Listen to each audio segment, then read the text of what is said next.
Oh, hey everyone. This is Dean for Paranormal Pickers. Just getting ready for our next Paranormal Picker adventure. Come on, It join me. says, "You are live." Ironically, the show is about death. Well, actually, the death card, which is a good thing. It's not a bad thing. For those of you who read tarot. So, hello, everyone. Just getting everything settled here. And as you can tell, we have a guest, Mr. Dale Kaczmarek, everyone. I wish I had like a background noise to play, like music and laughter and applause and stuff like that. I think all I got back here is a jukebox, or not a jukebox, the old crank and jack in a box. Oh, That's a little bit creepy than the applause and everything like that. So, so we got a few people joining us. We got Melissa, Ron, and Laura. I'm assuming it's Ron. I'm waiting for my notification to come up here that we're live. Oh, I think it did come up. Here we go. All right, so now that I have this up, I can see the comments. So now we can start the show. So we have Melissa and Laura from Ghost Head Soup, and then, of course, Ron from, that other group, Ghost Research Society, something like that, I believe. Wait a second, you're part of that. just a small part. Just a little tiny part. So again, hello everyone. Thank you for joining Paranormal Pickers on the Tuesday of the month from 7:30 to 9 and beyond. If it runs over, it runs over. But Sunday we had Dale had his Midwest Spirit Fest out in Thornton, Illinois, at the Thornton Distillery out there. Amazing place, wouldn't you say, Dale?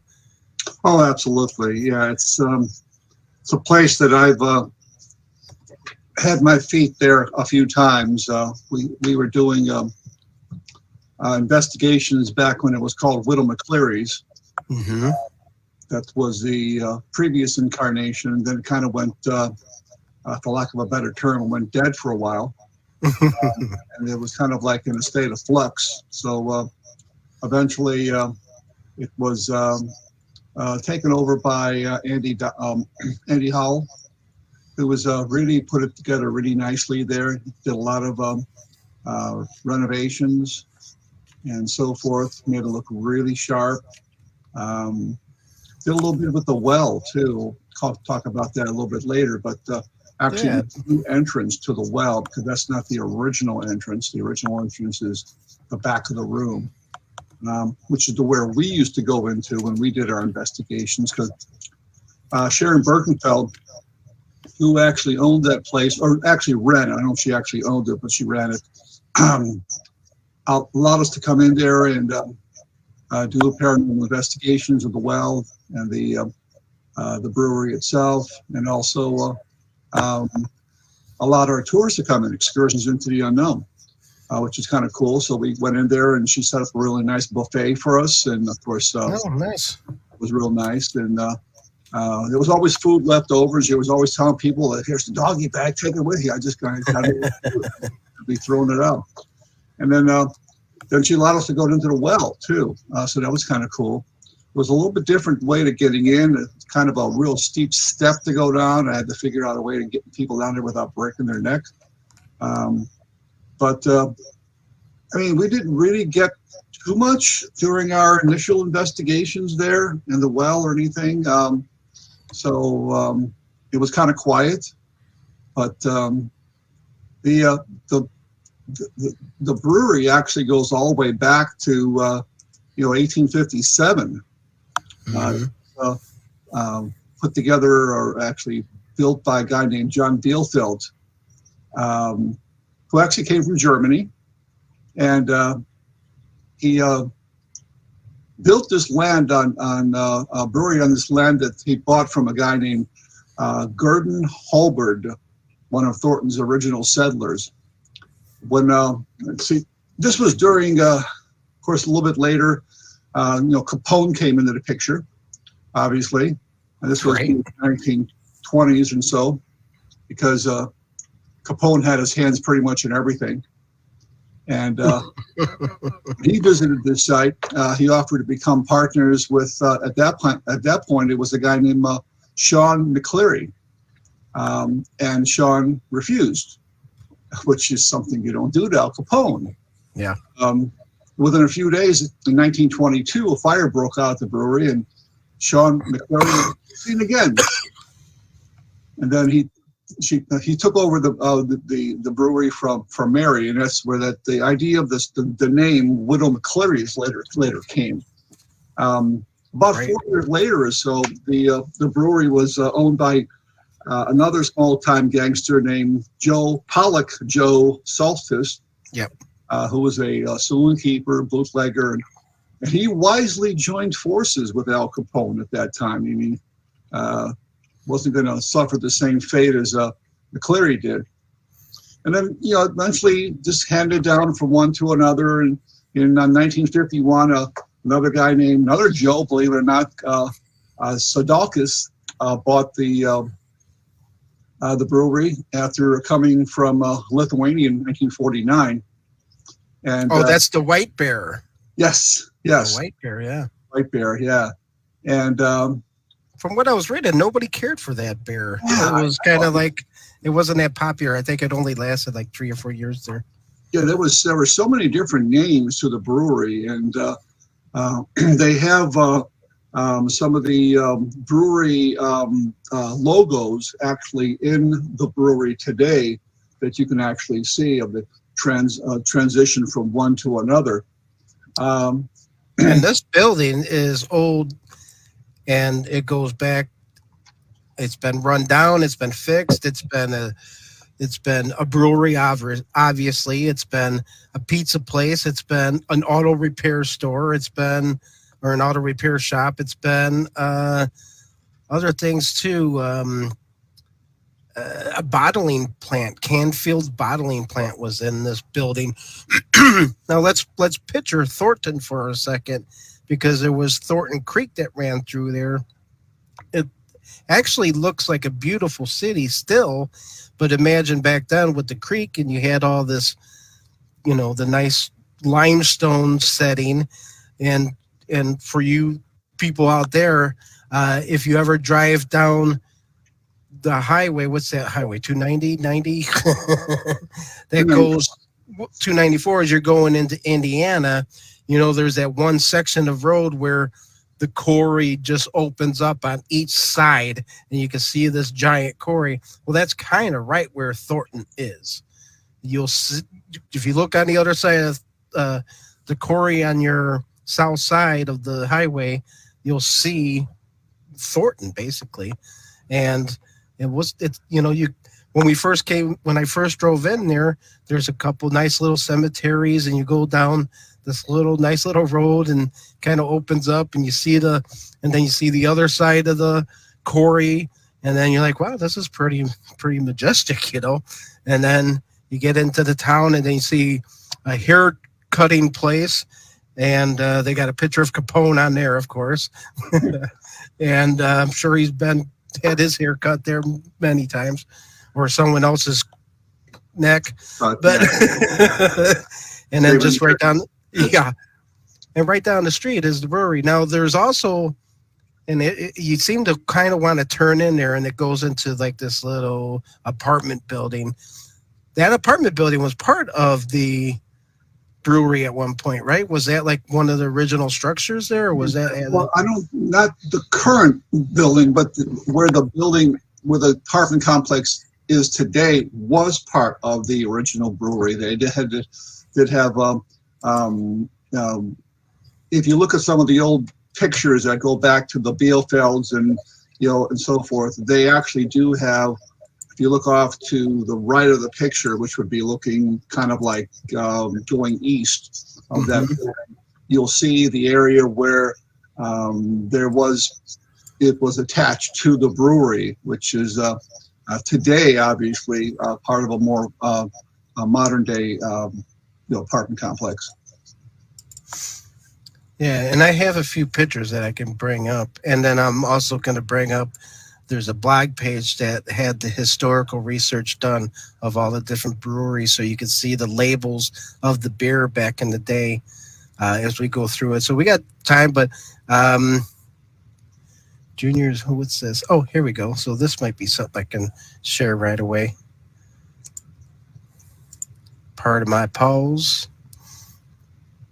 And then we'll get into the Midwest Spirit Fest and the turnout and how everything went. And then I could share with you the investigation that we had in the cellar area there. And then maybe you could share some of the stuff that happened with yours. So here we go. So I did find this. The Thornton native brings Bielefeld Brewery back to life. So he kind of did a model of the place. So I'm assuming that this was where that whole apartment building would have been, right? I don't know if you can see that. I'm trying to actually get up my bearings here. Yeah, I'm trying to think of which one is Margaret, Margaret, East Margaret. So 400 East Margaret. But he did this home. The main building is seen in the part of the diorama. Yeah. So, and it's kind of interesting. I mean, and they meaning the town of Thornton, seems to love this building. I mean, it seems to be like their hip hip hooray thing, like their stamp of approval. Like this has been going on since the beginning when someone dug a well in the ground out there, Yeah.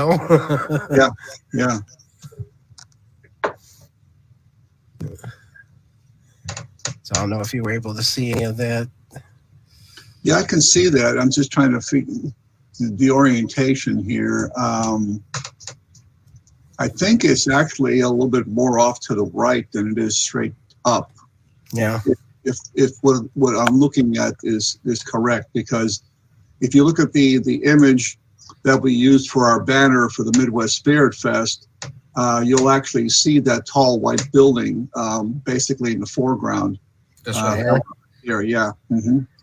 And it depends when that picture was actually shot, or because this might have been very, very early on. No, I think this is a model. I think he built this, right? The diorama. So this is something that he put together, right? The complex probably was a bit larger than it actually is today. Or more additional buildings and so forth on there.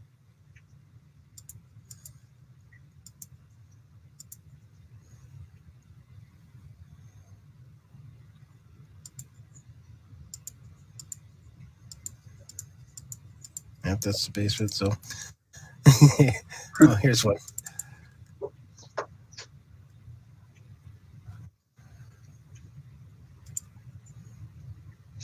So when you said you were investigating back in like the early 2000s, not too much evidence came about, not too much stuff. No, not actually. Not actually. When we were, most of what we were doing was actually in the well. I mean, we had access to the rest of the building because there are other things that happen just besides the well. The actual building is haunted itself. I mean, the actual bar area and so forth. So this is the upper level, and this is kind of where we were speaking, correct? These were the three. I believe this was the window we were speaking out of. Let me go back here a second. I'm kind of multitasking here a little bit. And then to the right, you'll see the apartment building. The apartment complexes. Yeah. But yeah, we were up here. So the speakers would be standing here, and then the audience was here. Right. And then and then this second level was the psychic room where one of the psychics were. And then this would have been the entrance to the basement.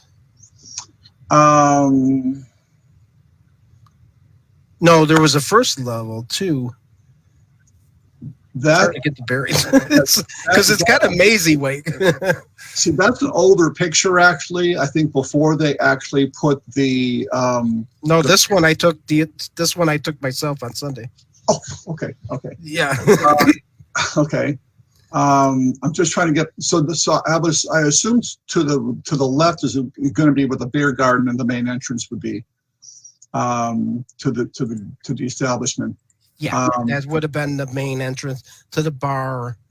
Yeah, so this would have been, that's the door to go into where the well would be.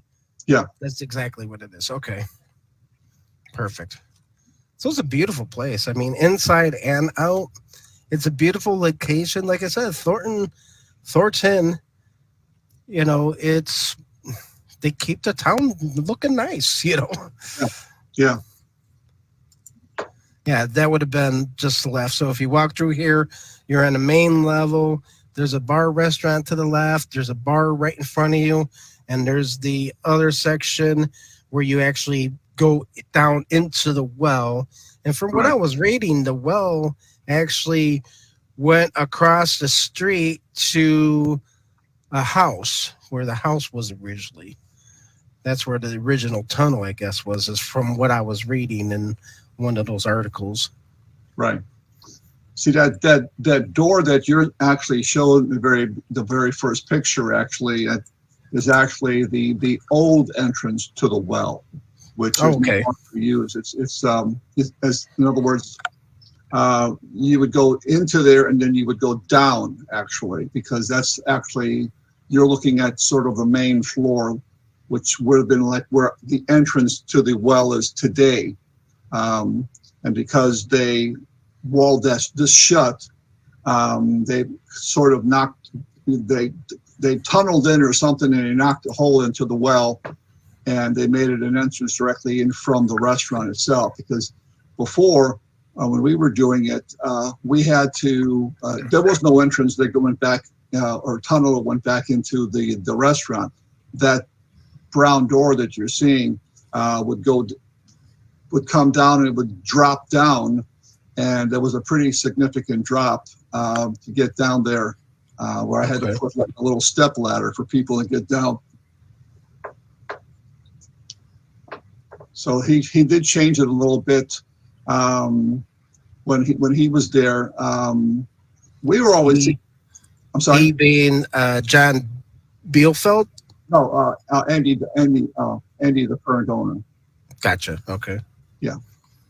Yeah, because when John had it, the artisan well was already on the property.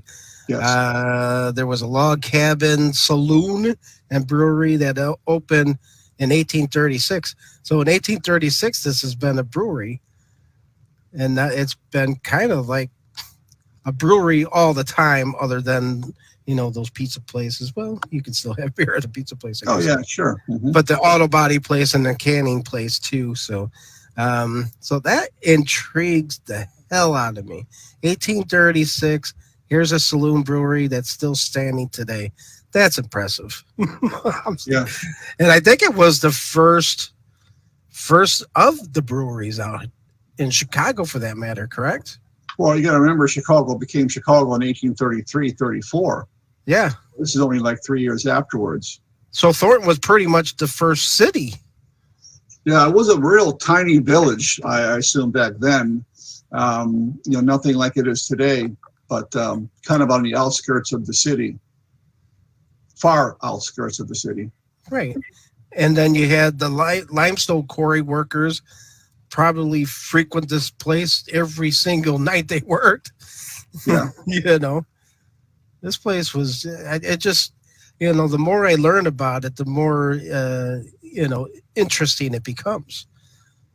So yeah, this is a nice little piece of land and property here. So thanks for having it here, Dale, this year. It turned out pretty nice. Had a decent turnout, for a Sunday and football Sunday. And so kind of what you were doing was the Midwest Spirit Fest, and you had speakers upstairs, you had vending in the first floor lobby, and then you had psychics throughout.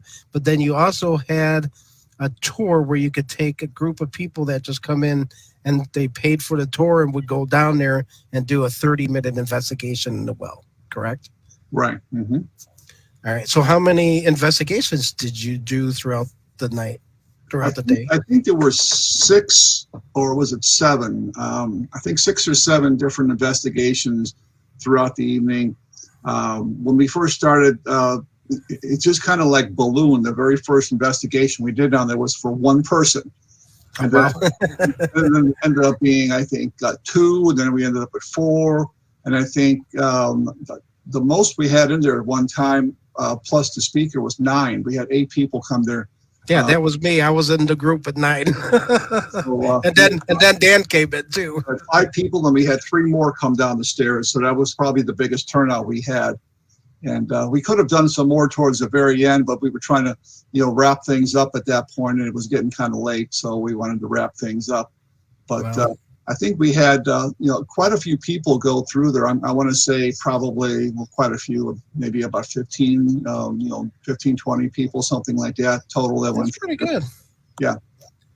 And that's nice that they found out about it. And it just seemed like even with the presentations and the speakers, there was like a different group each time. There was like different people each time to watch whatever speaker they wanted to watch. Yeah. I know later in the day it kind of got scarce because, one, it's after 5, you want to get home, had dinner if they didn't eat there, getting late in the day. So sometimes those late speakers don't have a chance to have a bigger crowd, but that's okay. I if there's one person in there, I'll talk to them. Sure. That's what they came to see it. We're not gonna say sorry. There's not enough people there, so I'm glad to have been invited. So thank you. Oh, and and turned out great. Got to hang out with Dan and Larry all day and talk to them. Dan's actually on, I see. And Larry, and then of course Kathy and Samantha from Tinker Swiss and Haunted Rockford came out. Sarah unfortunately didn't make it. And then who else did we have in there? We had quite a few other vendors. We had this guy that made art out of toilet paper. Those skulls, did you know that, Dale? No, the guy at the end with all the black skulls and stuff. Yeah. I have his card somewhere here. But this guy, he said he lived in a haunted house, and he and his roommate experienced stuff, and so much where they had to move out. And since then, he's been having dreams, and the stuff that he dreams about, he creates out of art.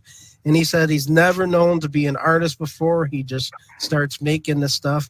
He uses toilet paper, tinfoil, and some other kind of material and paint, obviously. And the stuff turns out pretty wild, man. He had skulls and dogs with doll heads on it. I mean, a little creepy. Oh, yeah, you bought one. Well, this was supposed to be. This was one he gave me to actually raffle off as a raffle prize, but I never got around to it. So I'm going to have to do it next time. It almost looks like one of those really weird Kachina dolls, but it's really creepy. My wife just says, "Don't open it up." So, not going to do that. Yeah, if anyone remembers the movie Trilogy of Terror, it looks like the little guy that walks around with the little knife. Yeah. That's funny. You still have that. Yeah, that's made out of toilet paper. It does look kind of strange. So yeah, a little bit. Some of the stuff he had was pretty interesting. Oh yeah, it was nice to talk to him. He had an interesting story and down to earth guy. And then we had Rita from the Lake Geneva walking tour up in Lake Geneva, obviously. Mm-hmm. Seen her before. I didn't catch her speech this time, but she's always good. And then we have Chuck. Yeah, Chuck Williams. Chuck was out there. He had a little problem with his presentation though, but he kind of winged it. And then we had Jeannie Chilton from the group that she used to run called PREOM, Paranormal Research Investigators of Missouri. She was out there, came all the way from Missouri to talk. She stayed at my house, so she helped as well. And we had Drew Prince and Dr. David Paul Smith, and they were talking about Ouija boards. And we had a few speakers, unfortunately, that didn't make it. So I had to end up giving a talk myself on Chicago ghost stories. Yep. And, I ended up with about 35 people up there in the seats, so I probably had one of the biggest crowds. I don't know why they all wanted to see me, but so that was kind of cool. But then I was getting ready to take a break, went back downstairs. Another one of my speakers didn't show up, so I had to do two talks in a row. I had to do one on Civil War ghosts, which I only had about half a dozen people. So I guess the other presentation was a little bit more popular. But but it's always like you never know. On any time you have a paranormal convention, there can be a little hiccups and so forth. So being the first one out here, I know a lot of the psychics didn't make a ton of money, but they made money. All of them made money when they were out there. They were all happy. They all said let us know when you're doing it again, so we can come out again. So. It's gonna balloon. It's gonna be like word of mouth. So they'll say, "Hey, we had a good time. You bring some more," and so forth. Sure. And, ticket sales were very, very brisk. For the psychic readers, and then eventually the well kind of caught on. I was getting a lot of people wanting to go down to the well to do investigations down there. Jeannie was running a lot of them. I think Jim and Lou, I think. Ran one, I think, and then you ran one. I would have ran them myself, but I was running around like a chicken with my head cut off all day, trying to make sure everything was running, right, and we were staying on schedule. And every time I walked away from the table, it seemed like somebody was wanting to do a credit card transaction, so I had to run back there to a credit card transaction. But it was. I think it was very successful.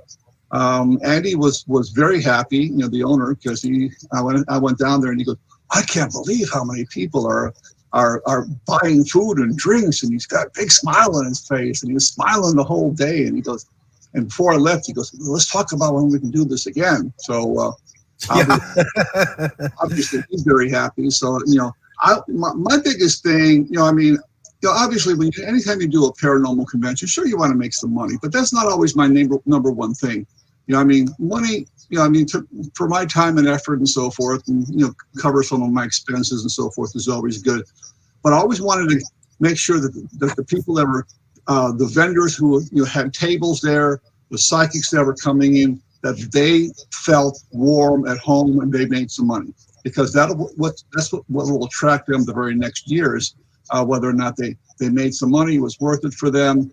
And all of them, except for one that I think she only had like 2 readings the whole day. But all the others, they made money and they were happy. So hopefully that we can attract them for the next time we do this. Well, I didn't have too much to sell, so I didn't make any money for that matter. But I feel like Joe Soltis, what's his nickname? Pollock Joe. Like Joe, I feel like him because I think when Prohibition or something was happening, he kind of gave his wife all the beer riches, and so his wife and kids kind of had all the money, and he was making. I saw in there one of the quotes. He was making like $5,000 a week. Back when Prohibition started to come back, or when Prohibition started leaving, I guess, and they were able to legally make brew beer again. And I guess back in, I don't know what year it was, but he was quoted, "Gave wife all beer riches," just says Joe Soltis. And he actually says, when asked if he was broke, "Yes, I am. and a friend was giving him financial aid. So I know what it's like. And another story we'll get into about what happened to my car. We'll save that for later on, and some of the spooky stuff that happened to me out there, especially in the well, and then trying to get home.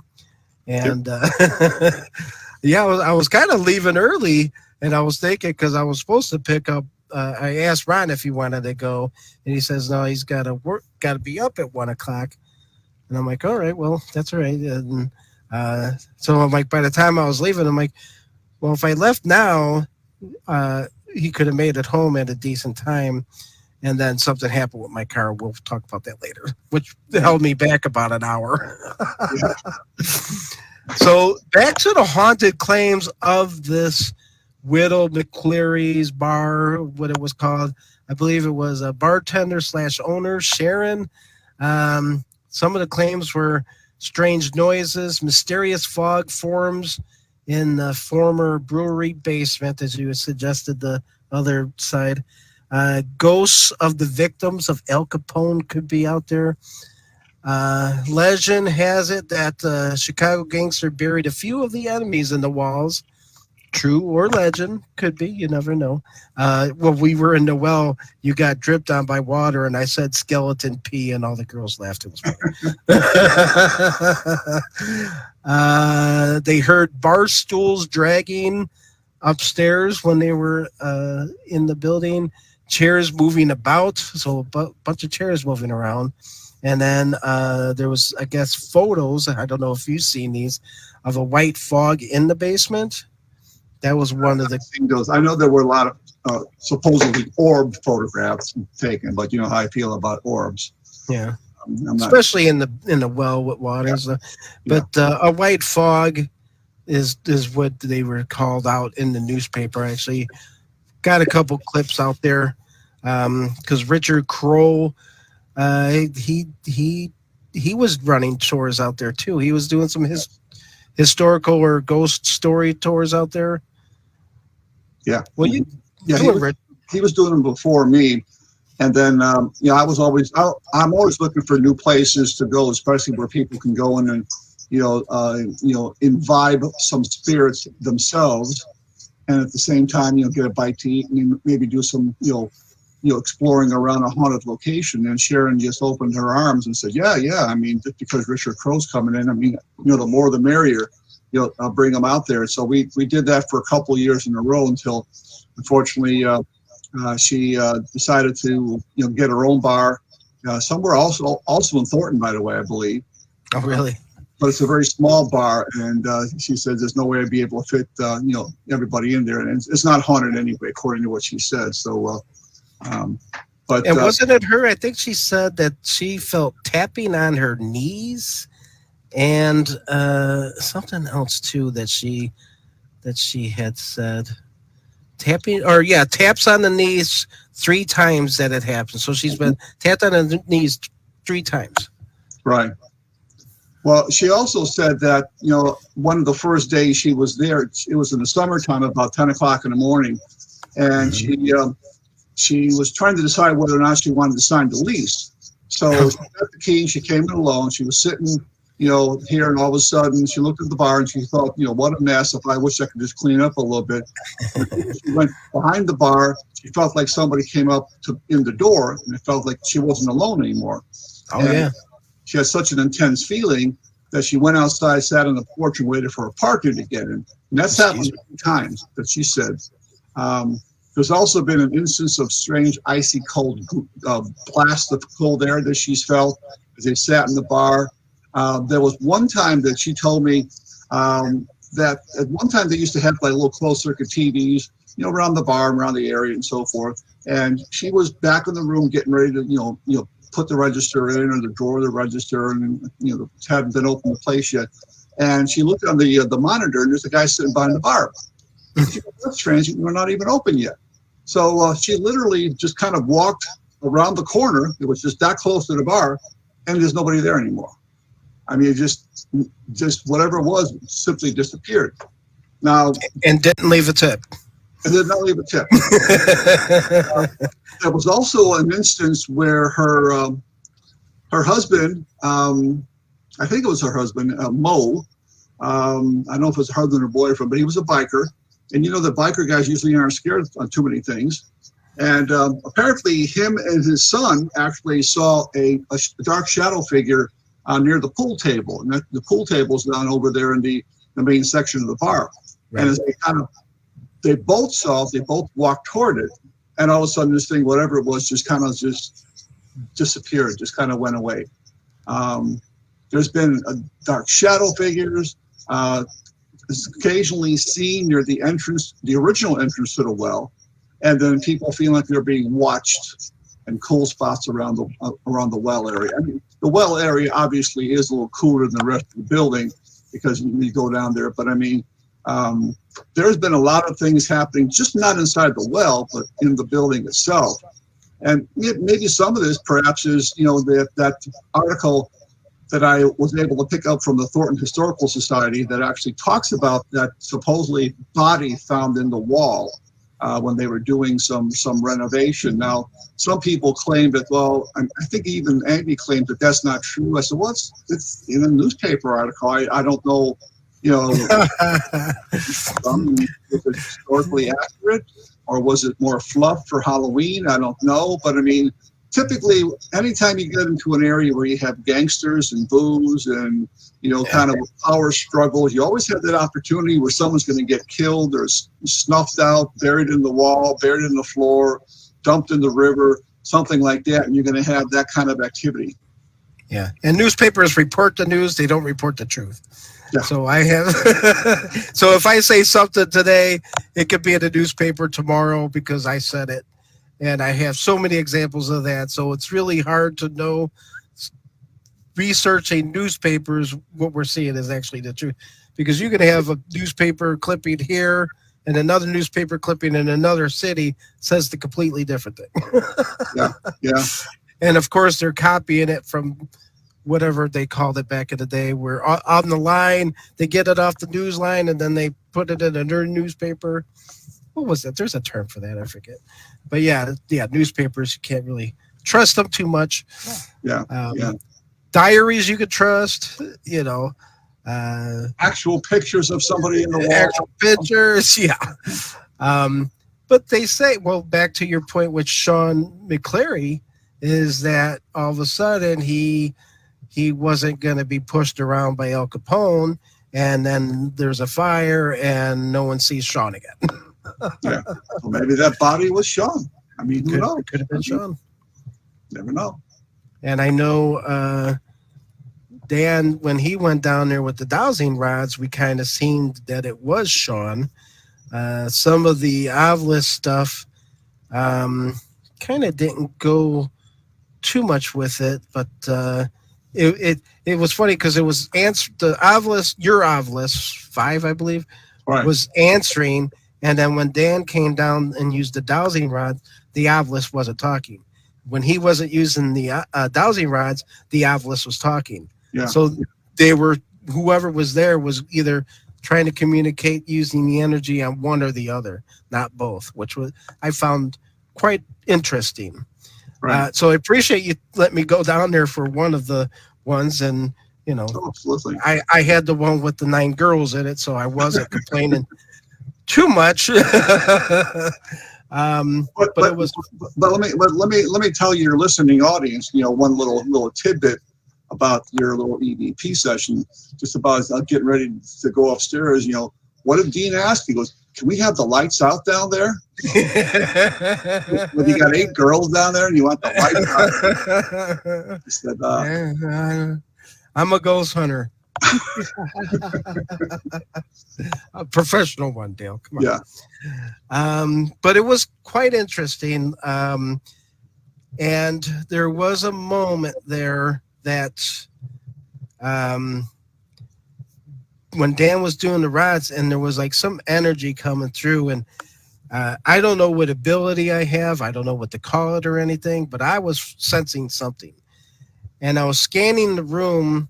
I wasn't looking at eyes or faces. I was just kind of like doing like trying to find the energy read or something of the room, and I kept then I went to one person and I asked in the room if there was anyone in here that has psychic abilities. So out of 8 or 9 people, I think there was 9 girls there. And out of all the girls, nobody raised their hand. Nobody said, yeah, nobody was sensitive. And then I looked back around and I focused on the same girl again. And in the meantime, I forget how it happened. The girl standing next to the girl that I thought had psychic abilities started freaking out. She kind of like walked away, walked back, walked away. She goes, I want to get out of here. And she got really anxiety. Maybe I asked her if it was anxiety, and she's like, no, I just need to go. She wasn't comfortable, and she left. Okay. And then I went back to the girl, and I go, and I said, I don't know what it is, but are you sure you're not psychic? And then she says, well, I grew up in a haunted house. Okay. And I could be, and I'm like, okay, well, that might explain. So that could explain why I'm getting a lot of energy in your direction. And right. Dan next to me was also getting energy from the right of him. And the girl standing next to her was getting jittery and had to walk out. So I found that whole setup kind of like interesting how that just played out, you know? So being an investigator, you got to be key to these senses and stuff. And I just found that it actually, you know, unfolded that way. So then I had, of course, go upstairs, left Dan down there with the girls and went upstairs to talk. So they were nice, and you know, they thanked me for doing that. So that was good. But another thing you got to realize too, I mean, you have limestone down there, you got running water down there, you got all this energy, and it's just pretty much it's self-contained, you know, down in that area. So Dan's saying it was really weird, and he was standing there with the dowsing rods, and you know, he kind of got the tingles on one side of his body, went woo, you know, getting the energy going. And you know, he handed her name was Jessica. He handed her the dowsing rods and see if she could do it, and just kind of learn the process as well. And you know, I thought they had a good session down there. We stayed down there for 30 minutes. I got it all on recording. I haven't listened to it yet. So, but yeah, it was a fun time. But yeah, limestone, old building. I mean, come on, all the action, all the energy that could have went through there. And again, you said there's that doorway that's down there, and I believe from what I was reading, that tunnel went underneath the road to the house at one point. So, and have you been down that tunnel?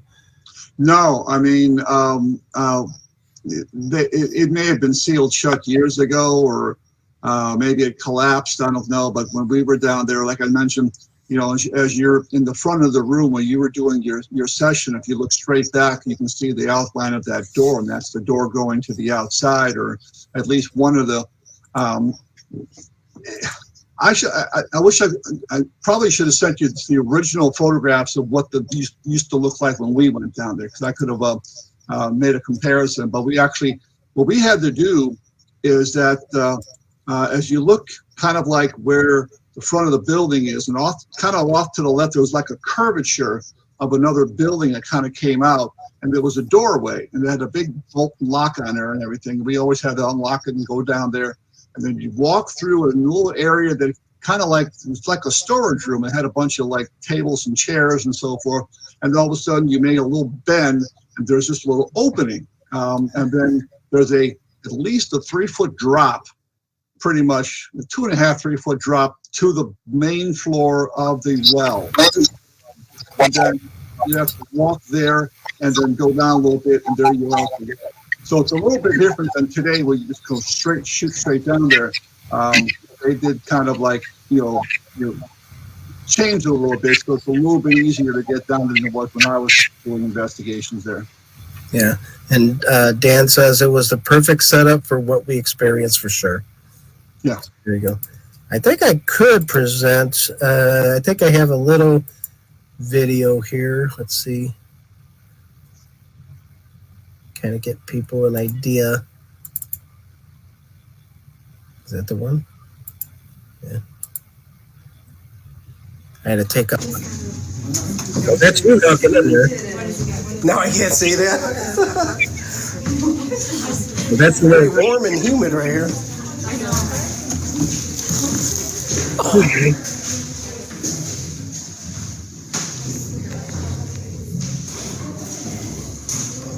So this is where they kept the bodies? Oh, no, not quite. I got my outlets, I got those boxes, you can run both of those if you want, you know, run the outlets. Oh, okay. You know, dictionary mode, phonetic mode, this. You guys have any equipment? We forgot. There you go. We forgot it. Oh my God. All right. So that's the room to get an idea. Let me plug my phone in 1 second.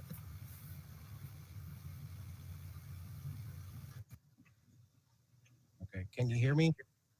Yes. Okay, cool.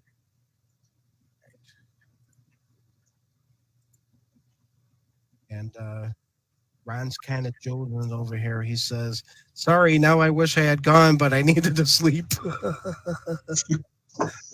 Yeah. It's a neat place, and yeah, I'm sure we'll do it again. Yeah, I mean, the first one's always the hardest. After that, it's pretty easy to run these. Well, I won't say easy. It's still a lot of work to set it up and everything. Sure. But you know, once we get a kind of a core group of people and psychics and people, you know, that's why I even had a sheet out there for a mailing list, so people that didn't sign up in advance, like through Eventbrite, they wanted to leave their emails. That way, you know, I can start sending out bulk emails to everybody when we decide to do this, you know, in advance, so people can sign up for it. And maybe we can even do where we have a more of a leeway, so we can get more people, more vendors, more psychics, and more people in there. And so it'll turn out real well. I mean, I had a waiting list for people that wanted to talk there, because I had 10 speakers. I had to speak twice, but I mean, other two would have shown up. We could have done 10 there.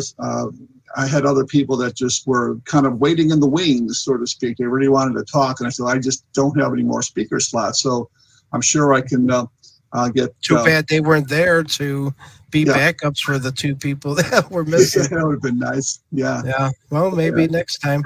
But so question about the setup here, because when you first go into the main entrance and walk into the first floor bar, and then to the left, there's the restaurant. They have a stage in there with a projector and a screen.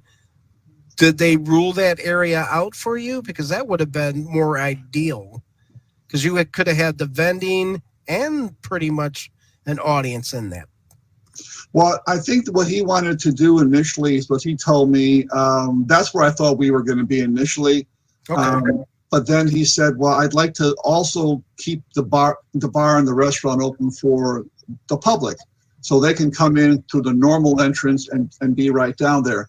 And then if they want to go and wander around, they can wander around upstairs. It's just as long as they don't go into the speaker room, because you needed an armband for that. So that was his idea. And then when we talked about it a bit more, we were going to put the speakers in with the vendor room. Initially, that was the initial thought. And then we kind of, decided. That would have worked too, I think. Well, yes and no. I mean, it would have been a bit more, too many people talking, people coming in, disrupting the speakers. You wouldn't be able to hear. So that's why I kind of thought eventually when me and him kind of sat down and put our heads together, that we thought a separate speaker room would be better. So it would be less, disruptions, and then also the separate psychic rooms, so kind of like quiet rooms. So I know, when Kathy Kressel does her event, I mean, she'll put the vendors and the speakers together, but she controls everybody really well. We're going to sit down. We're going to, and then everybody sits down and they listen. But I mean, I've been in presentations and other conferences where they put everybody together in one room, and you just got people talking, blah, blah, blah, blah, blah, and you can't hear the speakers. One, she's a librarian, so she is by law has to tell people to shut the F up. Absolutely. And the other place that I went to that had a large crowd that people were talking. I mean, they had a lot of people in this. It was with the paranormal cops. And I'm like, how are they going to get these people to be quiet? Well, they're cops. A librarian and a cop are the only two people that I think can tell the room to shut the hell up. Yeah. So I can see your point there, Dale. Oh yeah. I mean, we talked about different ideas, and he even possibly suggested, well, if we get a bigger crowd, we could have a bigger room. Maybe we could use that room downstairs because it's got a nice PA system there. It's got a elevated stage. It has a nice big giant, big screen TV and everything there, which would have been enough chairs. Yeah, you get enough chairs in there and get those metal chairs lined up. It would have been, ideal.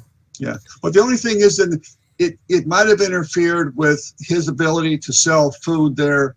They'd have to take it to another room or something like that, or So I don't know. We looked at all different types of possibilities here, and we kind of came up with this idea. So that's what we. Well, it looks like he serves food everywhere. He served food in the vending spot too. Yeah, because he had like 4 or 5 tables there. Down at the bar, and a lot of people across from the bar in those booths. I mean, every time I looked over from the speaker room straight down there, I mean, it was always crowded with people down there all the time. Right. And I think if we would have had everybody down there, it might have maybe taken away a little bit from that. I don't know. Sure. And I wanted to make sure that he was happy too, so we could do this again if we wanted to. So we'll see what happens next year and see how we do it and how many people we attract. I mean, we had 41 advance ticket sales, which I thought was pretty cool. And after that, we got some additional people that came in too. But even with the that were signed up, and we had people that didn't even show up. They paid for the event and never showed up. So we should have more people there. Now, I did find this online, Digital Research Library, back in 2017. They did an amazing history of this brewery, Thornton, Illinois Breweries, and the Biefeld Brewing Company. So if you get a chance, look this up. It's pretty good. It's Dr. LOIH journal.blog. You'll see it up there. Yeah. But it shows like the early time, the early buildings, shows a picture of John Biefeld himself. Mm-hmm. And then I guess that would have been, so that would have been the building there. So that would have been the main entrance now, right? I believe so. Mm-hmm. And if you go back a little bit, I think you can pretty much see where the well used to be too, in that it would have been underneath. Oh, yeah. So this is that. So this was where we were up on the top floor. That's where we were, and then that's the third. Okay, so this would have been the balcony. Look at that. So that would have been the apartment building then. That's where the structure was. Okay. Yeah. How cool is that? That's awesome. You got to remember, if you're looking at it from this way, as you go into the building, you go to your right, and that's where the well is, and the well would go down. So the well could technically be almost underneath that white building where you're looking at it today, because it was very close to the Thornton Creek, which is right there. You could actually hear the water running right past and underneath the. I didn't even walk that way. Give me a reason to go back. So there's that big old doggy out front there. There you go. Headquarters. The name of the brewery was changed. So a history that we already kind of talked about. And there's Joe Soltis, 1920. But some of the breweries. So this is Chad Oh yeah, this is Steve Solstice. So this was one of this guy's ancestors. Kind of Okay. opened back up, and they did the Ken and Dick's Pizzeria. Right. Soltis Family Spirits and Distillery. So that was in 1985, I guess. Okay. Oh, and then here it says, note, I received this email from Deidre Capone on November 6th. 6 days after posting the historical account, Deidre Capone is Al Capone's grandniece. Pretty wild, man. Public enemy number one. And I guess they were happy about the historian research. So the operation, so there's your timeline Mm-hmm. and all the people that it represented. I mean, this is pretty detailed stuff, and this stuff I appreciate, because then that way someone's already done the homework. I don't have to spend hours and hours and hours digging through newspapers. It's all right here, and it shows like the Thornton Brewery Company, and it shows the label of the beer. So any beer, well, you're a beer collector. Don't you have beer can collection? Yeah, I do. Right over my shoulder up here. Do you have any of these? No, I don't. No. You're going to have to look for those, I'm assuming here. Yeah, they might be hard to come by. I mean, if you. Oh, yeah. I don't know if you had a chance when you were downstairs in that well room, right before you went downstairs, there was a display case that actually had some old beer bottles and different like labels and stuff that he had collected over the years. And it was a lighted display case that you could kind of see some history. Yeah, I didn't get a chance to look at that. So now another reason to go back. There you go. And then it went into the Illinois Brewing Company. It just changed names at this point because it's still in the family there. But there's some other labels. The old fashioned. That's great. And then it changed to Frederick's Brewing Company. And this was, so when did Prohibition stop? 19, what? So this was right at, Prohibition, 1920 to 1933. So This is where this is where it started to become legal to drink again, or brew beer for that matter. All the above. All right, so that's Frederick's, and then we had the Queensville Premium Beer. Be nice to try to get some of these recipes. I know Tim was doing research in his family, and he came across somebody that had a Chicago brewery back in the day. So he actually has relatives with a brewery past. Van Wyck brand beer. Mm-hmm. Van Nestor beer. You almost kind of want to try all these, don't you? Sample. And then this is the McAvoy Company with another Frederick's. They just changed the name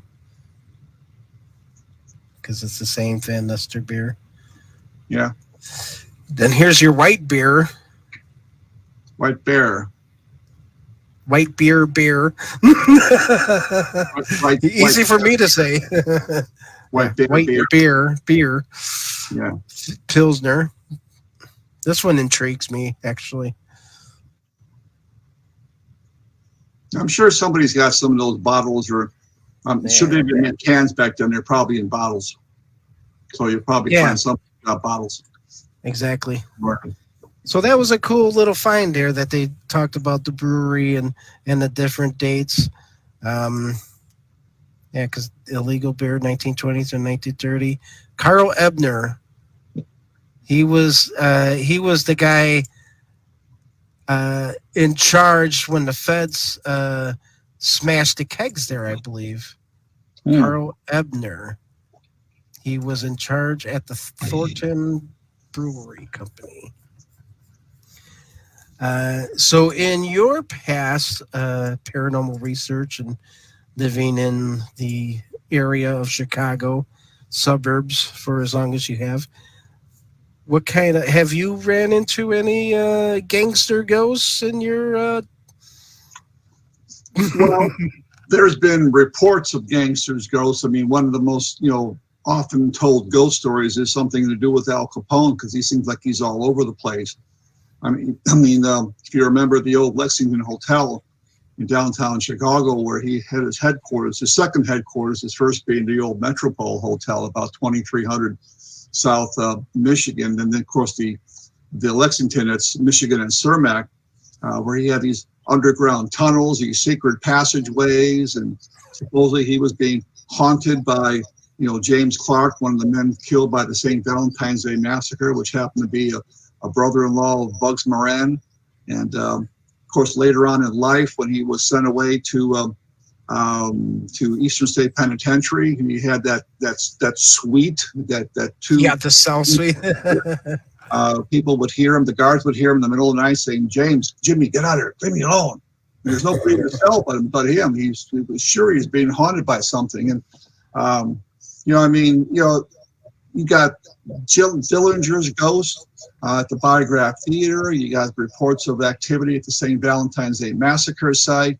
There are tons of places in the Chicagoland area, because you got to remember, in the 1920s and 1930s, in some cases, the town was almost ran by gangsters, literally. You got the old bowling alley on the north side, where Machine Gun Jack McGurn was gunned down, and just so much gangster lore. I mean, even the gangster Frank Nitti, the enforcer, who later blew his brains out, out near the along the Illinois Central train tracks, just south of Cermak Avenue in Riverside, North Riverside area. They see his ghost dressed in the attire of the 1940s, walking along the train tracks. So, wow. There's lots and lots of reports. In fact, when my friend Paul came from England, that's one thing he wanted to see. He wanted me to show him all the gangster ghost stories. If you go to Chicago from England, I want to see where. And of course, you got the ghost story of the right across from the old Willowbrook Ballroom. That place there has been gangsters from as long as I know, all the way back to when it was called Spadus Grove, and Frankie's Roadhouse. It was called the O. Henry II. It was called, it was all different gangster hideouts that back there. In fact, kind of interesting story. When I first went into that place, it was called Rico D's. It was a restaurante. Of course, it was an Italian restaurante, and there you go to Italian, Sicilian, all that kind of stuff.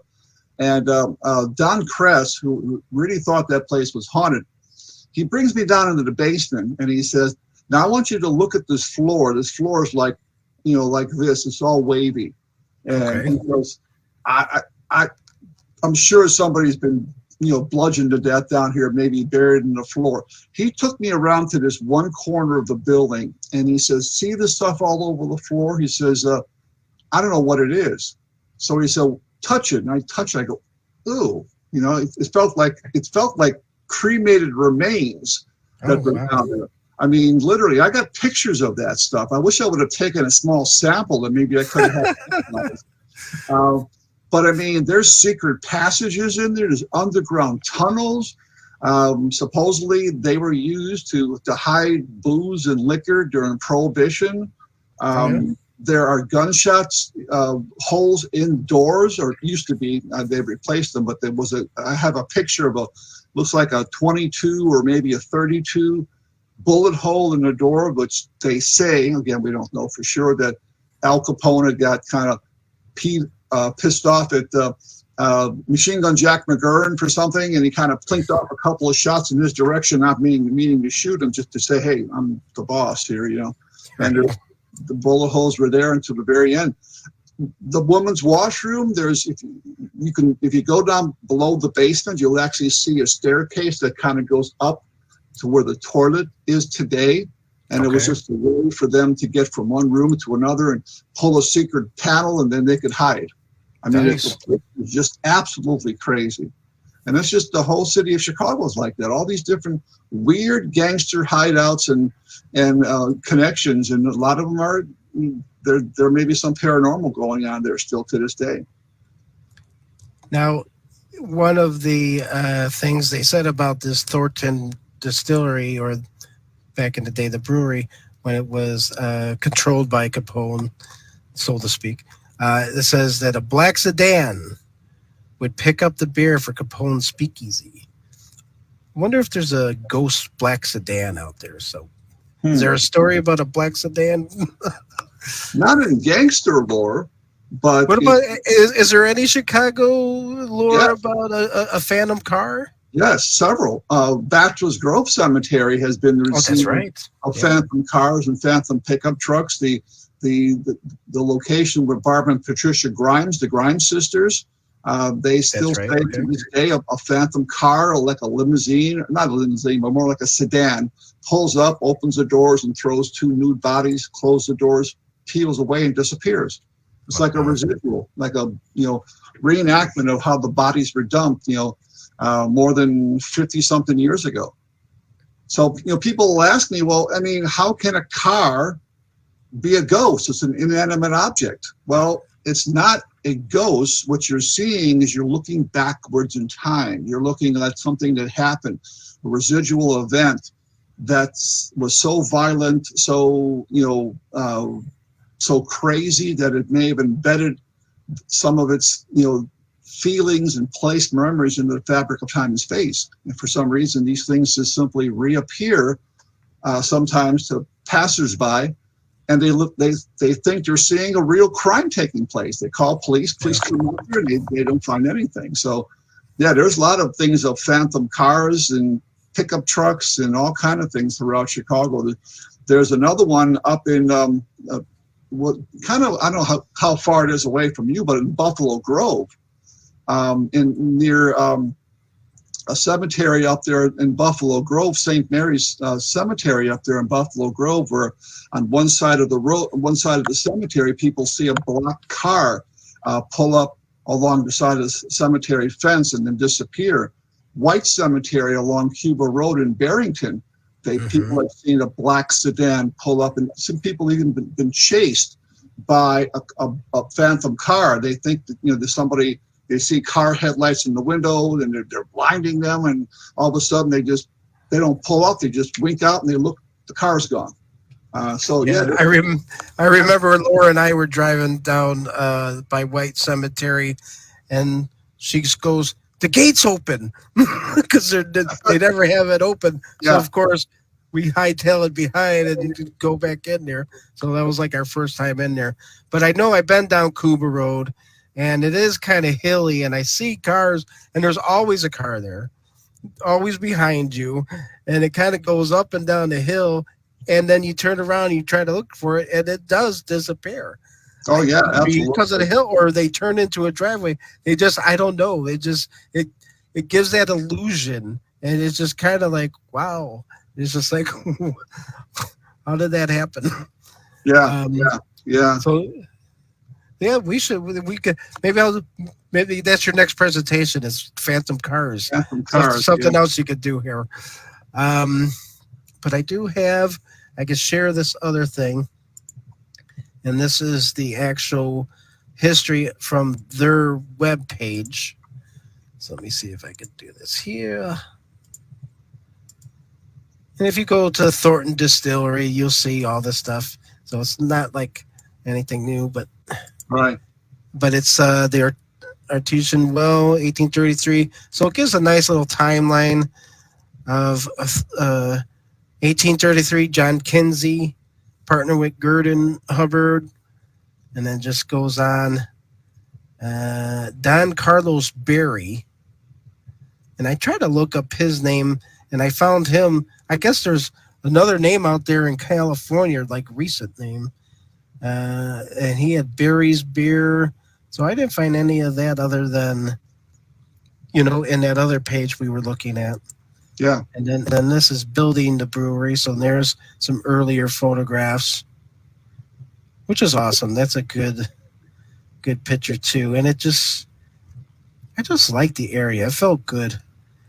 Here's your John Bielefeld coming from Germany with his parents. In 1876, he increased production. And of course, Prohibition kind of took everything and destroyed pretty much everything. Yeah.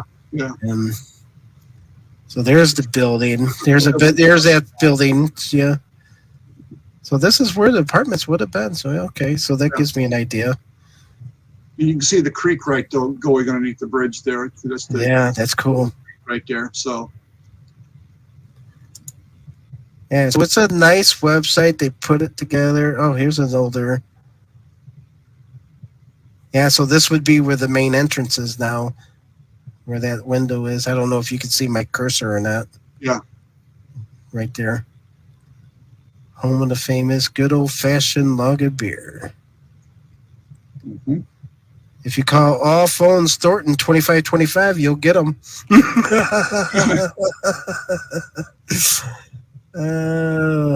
Oh yeah, and then so they renamed it, and then the kids couldn't figure out how to run a business, so they went bankrupt or somebody. 1936. All right, who's this guy? Prohibition and soda pop. Okay. They were supposed to make soda pop, I guess. Why is this guy up here with the fish? Is that Joe Stalkus, maybe? Not sure. Oh, and there's the flood. So there's a good picture of the creek, especially now it's flooded. Oh, yeah. Okay, so that would have been that one wheel we were looking at. So the picture was from over here. Oh, okay, cool.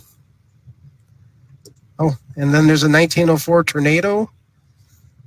Oh, man, Dale. Just gets better and better. Floods, tornadoes, prohibition. Yeah. Also, it just wiped everything out. Wow. I didn't know about that. Did you know about the tornado? No, I didn't actually.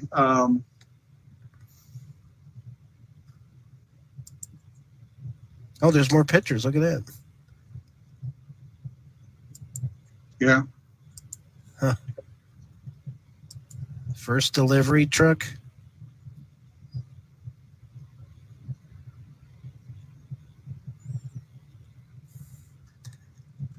Yeah, and that quarry is like right. My GPS was trying to take me back that way, and I'm like, nah, I'm going to go back. After my whole car incidents, which I have to talk about yet. So there's some more labels. Mm-hmm. Certificate for white beer. White beer. And then from ruin to restoration. So there you go. Proof of concept. There you go. Awesome. Yeah, they cool. brew their own type of stuff there. It's called Dead Drop. Not Dead Drop, yeah. But Dead Drop. Which is right down, perfect for what we were doing. And speaking of dead, that's our show is the death card. So a little bit about that is when you get the death card in tarot, it's kind of like the end of an era, which would make perfect sense for prohibition. So I'm glad that this landed on this card. And also new beginnings. And the Thornton Brewery is making new beginnings. A reminder of mortality, of great changes. So if you get this card, that's what you would be getting. A discovery that changes the seeker's life direction. So, again, my life might be changing in the next year or two. See, I don't know what I'm going to do, Dale. But anyway, so I bought this new car. I don't know too much about it other than it, back in the day, my truck was 2002. I put 384,000 miles on it. Chevy Silverado. And put the key in. You put the key to start it, right? Right. So then the transmission went, and then I bought this other Jeep, and then I traded that in right away because the gas tank was rusted off. And so I have, what do you call those things? The keychains, the fobs or whatever. Yeah. So I have one of those. And back to kind of preface this a little bit is, so the last speaker of the night was two gentlemen talking about the Ouija board. Well, I later learned that they were parked next to me. And it was kind of funny because on the back of their car, it said, student driver, be patient. And they kind of parked like a student driver would park. And they're real close to my car, right? So I go out there and I'm opening the back door. I can't open up my other door because normally you just put your hand in the thing and it goes unlock like electronically. And I couldn't do that. So I had to press the button to get in and I couldn't start my car. You're supposed to push down the brake and push the button. Now, there's no key on this fob that I thought, and there's no keyhole other than the door. So I'm like, what the hell? So then I'm like, okay, I'll get smart, and I'll hit the remote start and then get on my way. Well, I hit the remote start, and it started. But then when I went to put the brake down and push the start button, the car says, fob not detected, or key not detected. And I'm like, well, hell. And then I couldn't turn off the car. So I can't turn it off. It's running. It does end up turning off after so many minutes or whatever. And I'm like, what the hell? So I'm grabbing the book. Dale and everyone's still inside packing up. I go into the building so I can see the book and see how I'm going to fix this. I'm like, I can't leave. The car won't start. Before I go back in the building, the two guys from the Ouija board presentation came out and they tried to help me and they didn't and they left. And so I went back in the building and tried to figure things out. And one of I don't know who the names, but there was a gentleman there that kind of YouTubed the 2017 Ford. This is my first Ford, by the way. And Dale pointed 2017 Ford Explorer, and Dale pointed out, well, there's your first problem. Is that it's a Ford. Being a Chevy owner and a Chevy lover, this is my first Ford. But,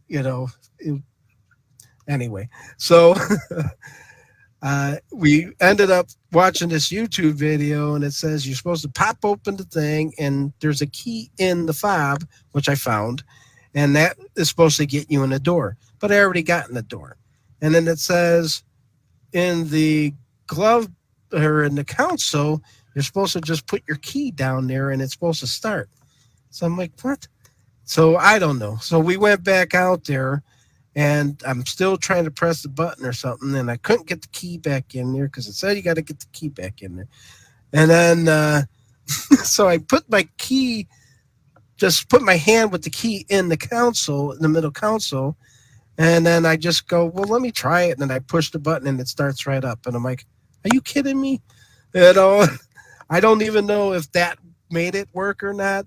But then I made a realization that the Ouija board guys were gone. So the guy that had the YouTube clip, he's like this, don't turn off your car. You got enough gas. Just go straight home. Get your thing off the hood, because I have my book and my phone on the hood. And he goes, and sage your car. It was, oh my God, I couldn't believe it. Couldn't believe it. Here's my car dying. Especially after the event that we were just at. I can't get my car started. So that's, Rod, if you're still up, still on, that's what you experienced if you came out with us. Yeah. You would be like, oh my God, I'm stranded here. How do I get home? Man. But it worked out. So somebody. Or at least I learned something now in case that happens to me. Then maybe, that's where my key fob's going to go, or somewhere in the, in the console or something. No, yeah. Melissa's asked me, did I sage my car? No, I didn't sage my car. I do have sage though. And then Ron's like, now he's glad he stayed home. But yeah, that was a trip. And then my GPS started taking me back towards Decory, and I'm like, what the hell? I say, you know what? I'm just going to turn around and go back to Margaret and go that way, And I'm like, oh, my God. This is all I need. So, yeah, GPS is a lovely thing, too, sometimes. So, thanks again, Dale, for the great event. Can't wait to see other ones out there. It's a beautiful location. If anyone out there gets a chance to go out there, or if you want to take a ride, I'll go out there with you. Definitely. Food's kind of pricey.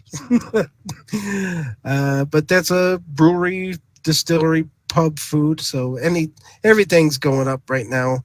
Hopefully it'll come back down. Oh, yeah, that's true, Melissa points out. Tisk. After all the car troubles we had after paranormal events. Yeah. Speaking of which, was out in Virginia when we were at St. Albans, her car got smashed. And we couldn't figure out how it got smashed. And then it actually got us home. Actually, we realized it in Dayton because we went through Dayton to see what the tornado had did. That's when the tornado went through there. So we went kind of like in town a little bit to see, and we stopped and got gas, and that's when she realized, hey, what's up with my car? And like, holy crap. And we stopped a couple times along the way. It got me home. It got her home. And the next morning, she couldn't start her car. The battery drained completely. And so it took that long to drain, which was amazing because, like I said, it got us home. It's I'll tell you, I have a very similar story that happened to me, if you can indulge me for a second. Oh, definitely. You talk about having a car problem when you're driving a car in Virginia. We were in Virginia to investigate myself, my wife, and Stanley. And Stanley was still around. And we were investigating a horse farm out there, in Richmond. I can't tell you where it's at because I don't have permission, but I'll tell you it's a horse farm. It had a 1996. That narrows it down, guys. It had a 1996 Chevy Impala, brand new. Wow. Pulled up to this place, turned the car off. We're doing something, decided to go out to lunch, turning the key, nothing. No, just nothing. Starter. What the hell? So it's under warranty. Call AAA. They tow it to the nearest Chevy dealer, and the women there say, okay, if you need to go anywhere, we'll take you back to the hotel, whatever. So I go back to the hotel for the night. Call the Chevy dealer early in the morning, and I said, what's wrong with the car? He says, well, we went out to get the car in the morning. We put the key in the ignition, we turned the key, and it started right up. Okay, so what's wrong with it? I can't find anything wrong with it. Fine. So we're going down the road. We're heading home. We're starting to pull into a restaurant. All of a sudden, the thing just kind of cuts out. I turned the key. Nothing. Okay. Call AAA again. They tow it to another Chevy dealership. I got to spend an extra night in some weird hotel. And next morning, call the Chevy dealer up. What's wrong with my car? Well, we went out to get your car in the morning. We put the key in the ignition and it started right up. What? Yeah. So he brought it. I went over there and get it. We took that car and we didn't turn it off until we got home. We stopped the gas and left the thing running. So they don't. GM has no idea what went wrong with this. They just said, "Oh, replace the fuel filter." Well, just not the fuel filter. There's something electrical when you just. So anyway, I pull the car into the garage, and the next morning I go out there. Nothing. What had happened the second time is that I closed the glove box. I didn't close it all the way, and the glove box light drained the battery. Told me with Melissa, I mean, and so I'm going, that car has got to be haunted. Literally, it's got to be haunted. We pulled into a haunted, place in Richmond, Virginia that had reports of paranormal activity. We were out there to try to find out why there were ghost horses running around the back in the middle of the night and all this stuff. So I traded the car in. I got me a Chevy Blazer, and never had Chevy Blazer. Never had a problem since. But I'll tell you what, I love that car, but it was haunted. It was just haunted. So if I could do a presentation on ghost cars, that's my presentation. That's just crazy. I know. Yeah, I know. I had that same experience, and I know it could be like even like the battery wire from the starter to the battery, even have a little nick in it, or if it touches metal or moisture could cause that too.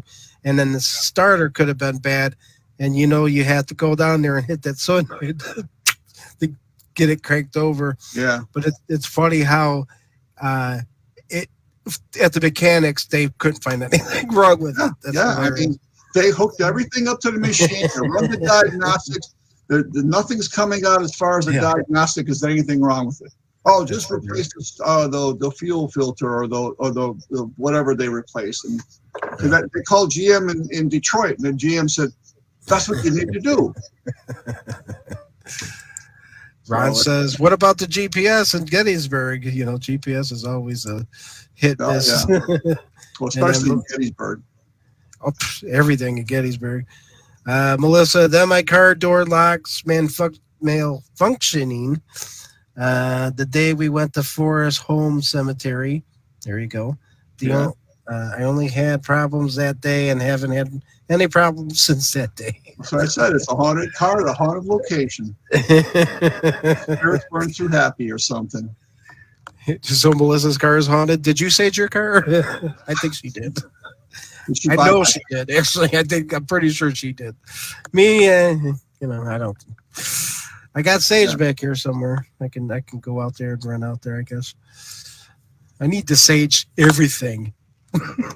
Because I get storage lockers, and the two fellows were talking about the Ouija board. They were mentioning about bringing something home, and of course, we always hear that too. And it's right behind me, this last locker, the top Ouija board here, if you can see it. That's from my last locker.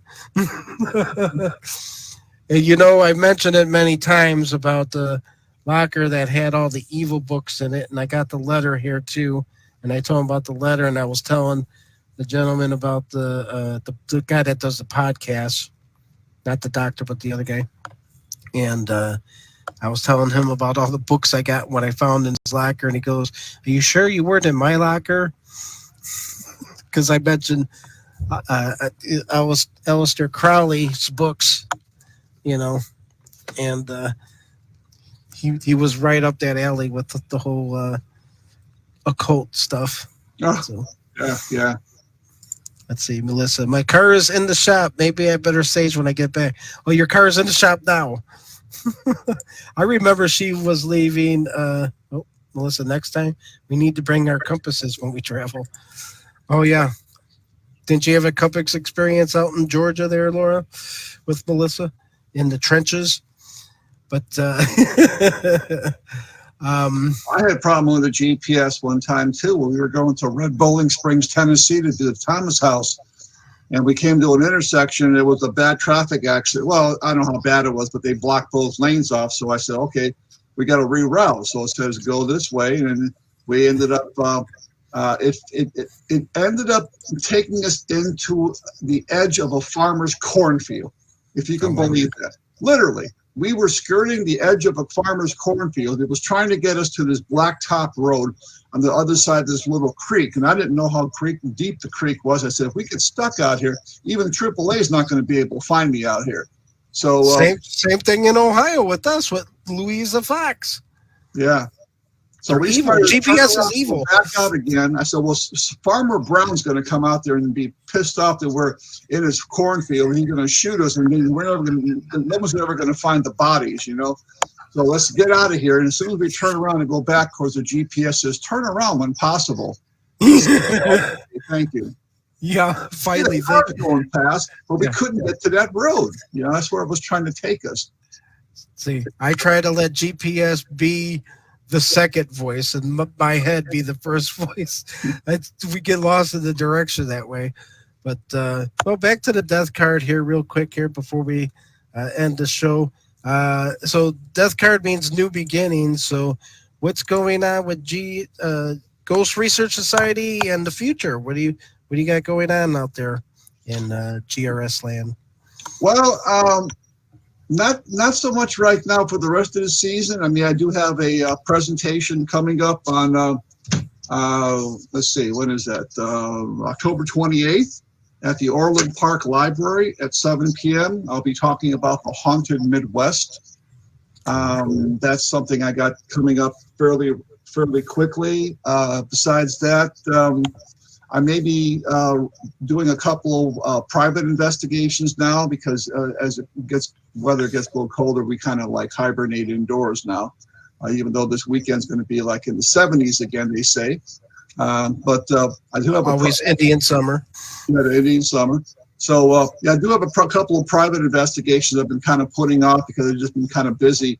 But I think I might try to schedule a couple of those and see how that goes. I mean, there's one that has an older lady that's having some issues at her home, and her son is not quite sure if it's something going on or if it's just Alzheimer's or something. Not that she has Alzheimer's, but so I need to sit down and interview everybody to make sure it's something that we want to get involved with, so we don't basically waste our time traveling out there and find out something totally naturally occurring or something.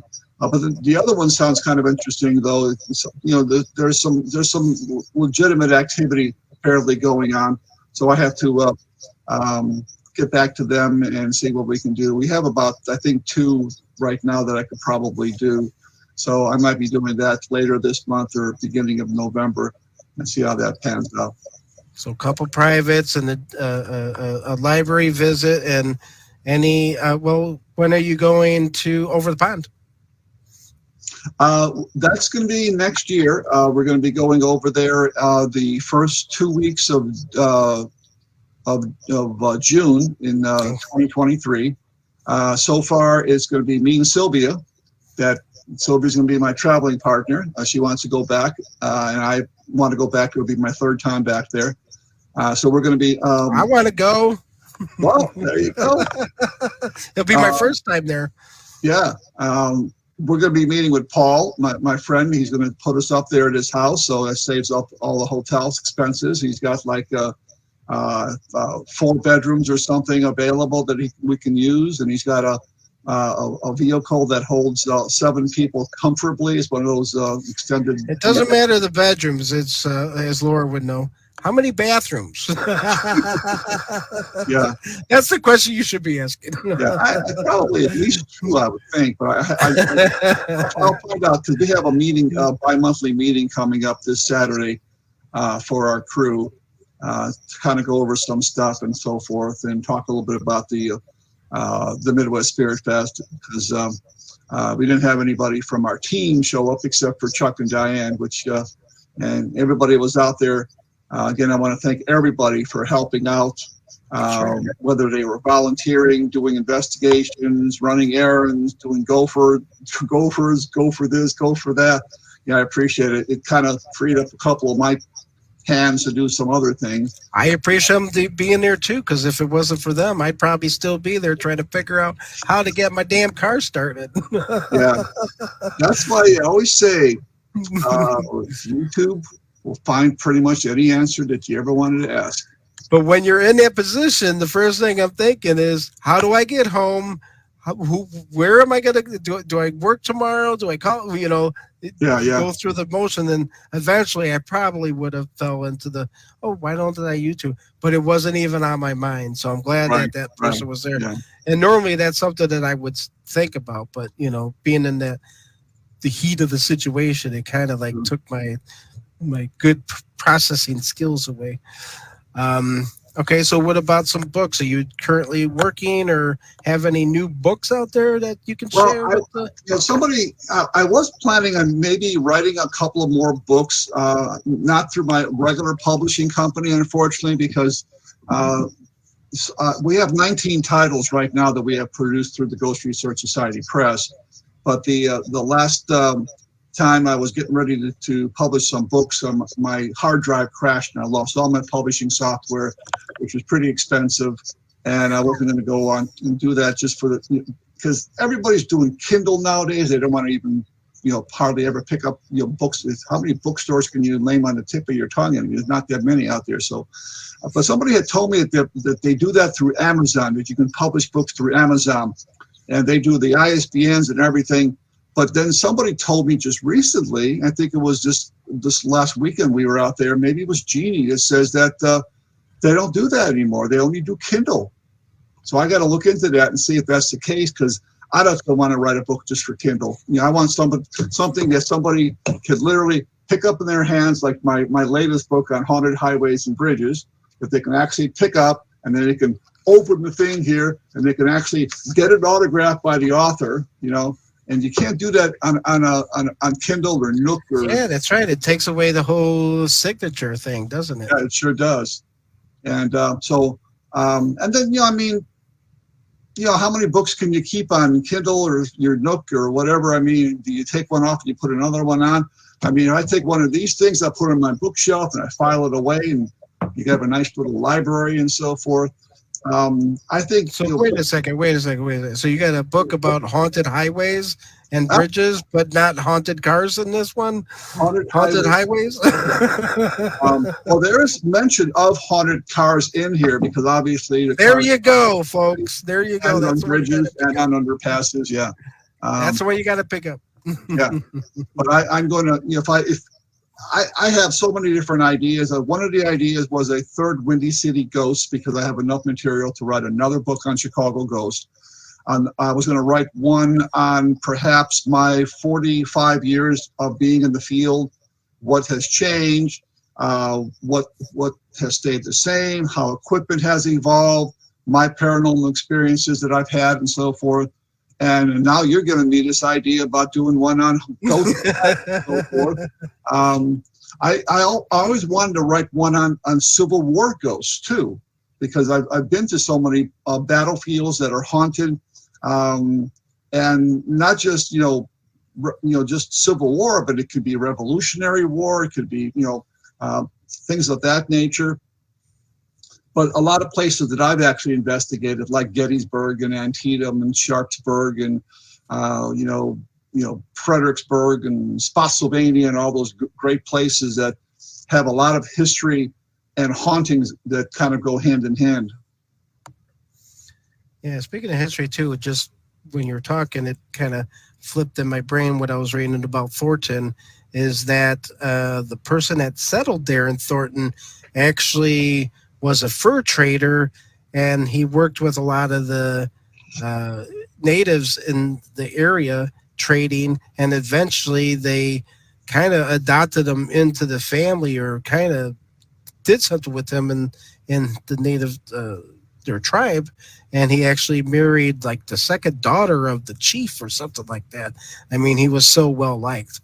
So yeah. I think, based off of other stories where areas that aren't so friendly with the natives and they put curses on the area and you can actually see it, I believe that Thornton was blessed with a happy thing, because like I said, when you went into this town, it just feels good there. You know what I mean? There's something about that area that just feels comforting or good, and I think it could be the opposite effect of Indians cursing the place, Right. Yeah. Do you feel that way when you go into Thornton? I mean, do you get that same impression? And I actually Thornton. I never really thought about it so much. I mean, I don't go there that often. Yeah, I mean, but you got to remember, anywhere in the United States is Native American Indian land, because they are the true Americans. They were here before anybody. Their roots are right here. I mean, everybody. Weren't the Vikings here first? Yeah, probably Vikings, or who knows how many people. But I mean, Mastodons. That's like more like Newfoundland and like Oak Island and places like that. Maybe they never landed on the U.S. continent. I mean, I don't know that for a fact. But the Native Americans, they were all over the country. They were, I mean, if you go a bit further, you can go into the Incas, the Mayans, the Toltecs, the Aztecs. I mean, they're like, they're Native American, but they're in different countries, South America, Central America, and whatever. But yeah, just that, anywhere you go in the United States, you'll come across Native American Indian legends, and sometimes like ghost stories associated with them. There's so many legends and ghost stories here in just here in Chicago. The Fort Dearborn Massacre. I mean, you go down to like Starved Rock, you go over to Cahokia Mountains, you go to other places like that are very, very well known for having Indian connections. Even places along the Des Plaines River that that was one of the main waterways, through this area, and the Indians used that very extensively, for water, for drinking, and for bathing, and for washing clothes, or whatever the case they may be. So and Native American Indians have always prayed to wind and rock and water and so forth. They believe that everything, even inanimate objects, have a Manitou. They have a spirit, and that's why they do that. And that's why, I don't know if you ever saw that very famous movie with Tony Curtis called The Manitou. If you haven't, it's really cool. They did a follow-up, which is not as good as the original, but it's some what sequels are better than the original? Hardly ever. Just a couple of other quick things I'm doing next year too that I'm planning on doing is we looks like we may be going back to Gettysburg next year. So I don't know if you or anybody else would be interested in going back to Gettysburg, but Alyssa's typing right now. I'm thinking yes. Well, it was funny. The funny thing about Gettysburg is I was at Tim's and Amanda's not a couple weeks ago, and Gettysburg was mentioned, and Amanda's like, she asked me, and I just had a conversation with either Laura or Melissa, or I think it was Melissa just not too long ago, about Gettysburg and how comfortable and homey it is, and we feel at home there.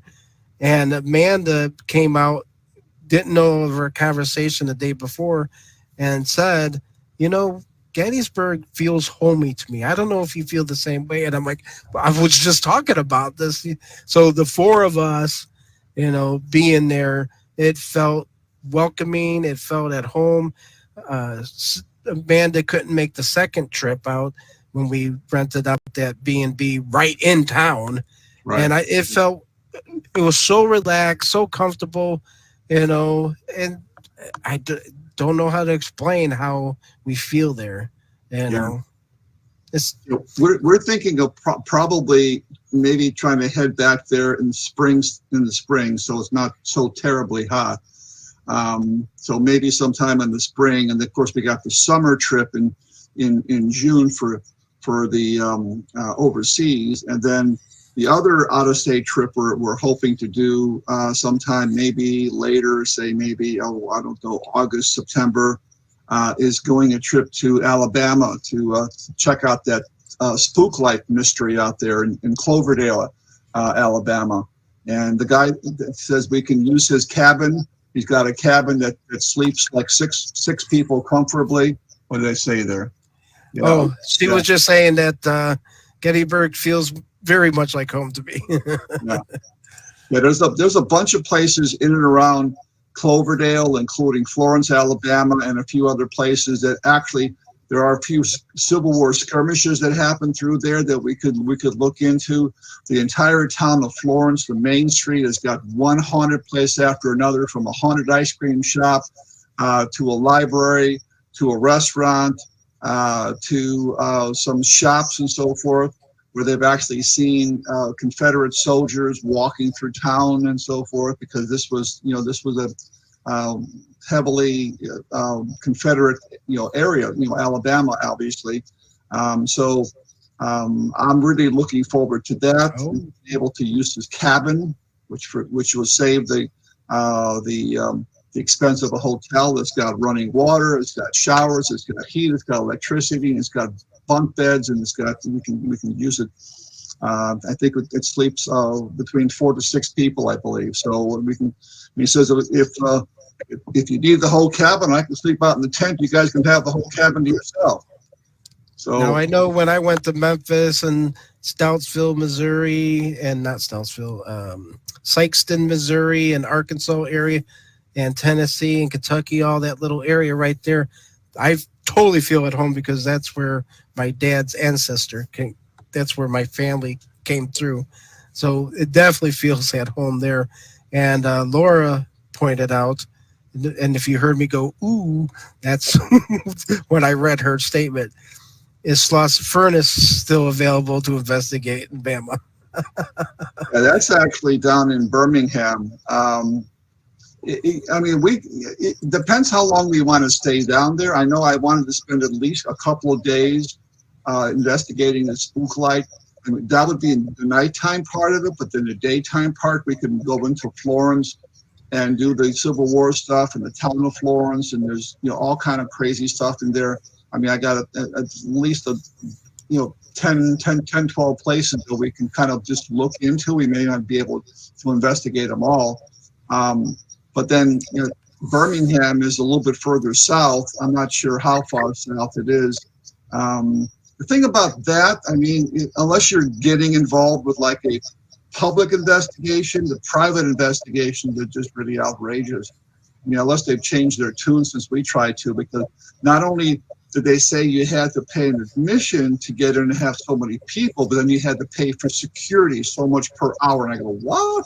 I've heard of that before. Never heard of anybody paying for security. Now, it's not in the best neighborhood in around. It's a pretty nasty neighborhood. That's why when you go in, they lock the gates behind you so your cars are secure inside the building. Just show them your conceal and carry, Dale.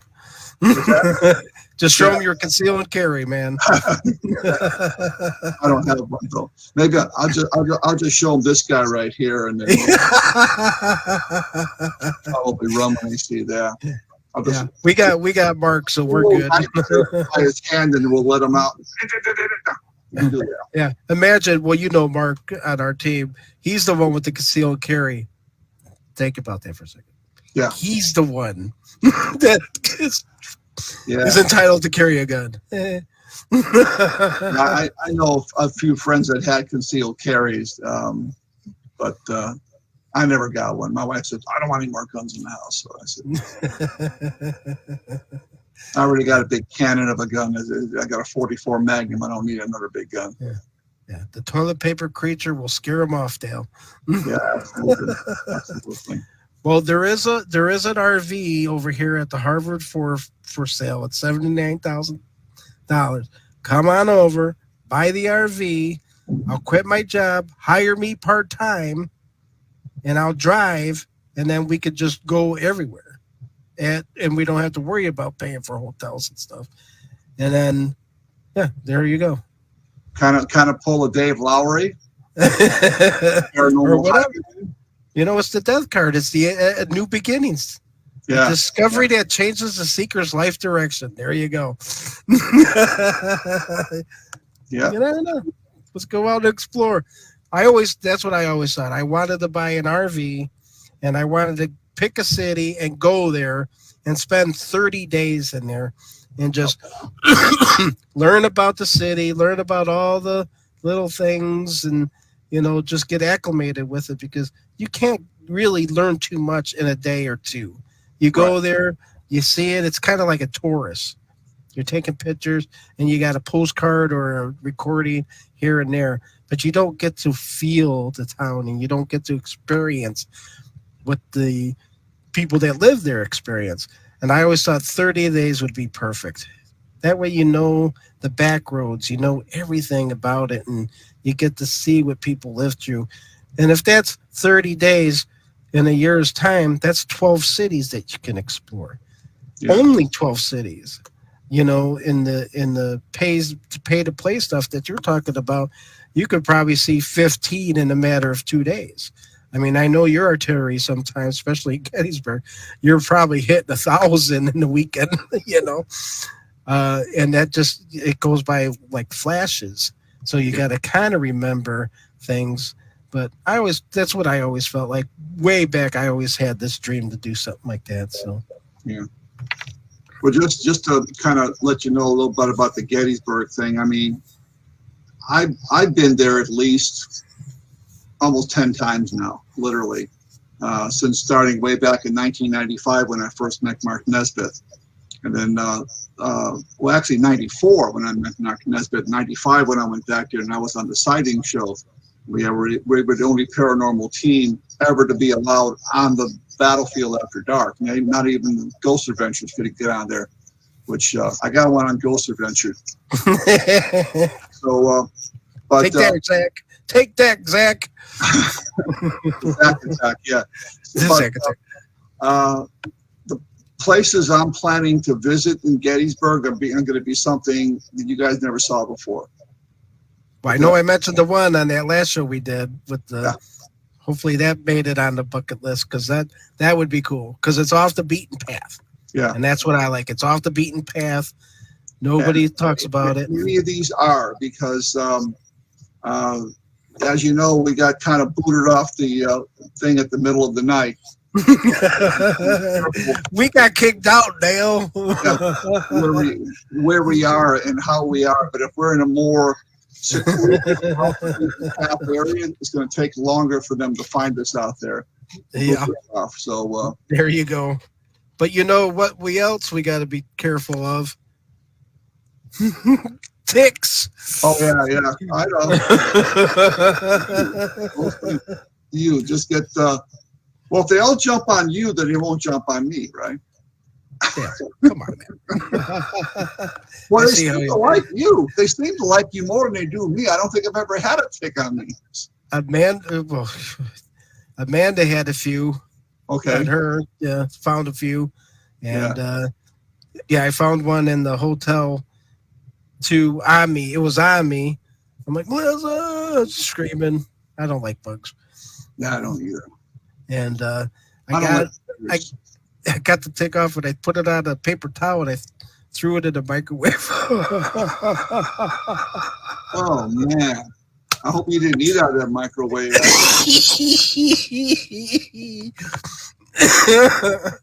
I microwaved the tick. Yeah. Oh God, the things we do. Ticks love me. Yeah, so Laura, so we're gonna be tick magnets. So yeah, let's go back in spring, Dale. Yeah. How about December? Well, the only thing with December, then you're lucky you're going to be out there by 4 o'clock before it gets dark. 4:30, it's going to get dark really, really, really early. We were trying to pick a time that was close to summer, but not too close. Maybe like in the spring or late spring or something where it's not so so hot and heavy, but also void of bugs, and the sun didn't go down too early. We need to put a resolution in the battlefield to let it open up again until 10 o'clock like it used to be. I know they do that because of people like us. I know that's what they're doing it for. They're not dumb. They finally caught on.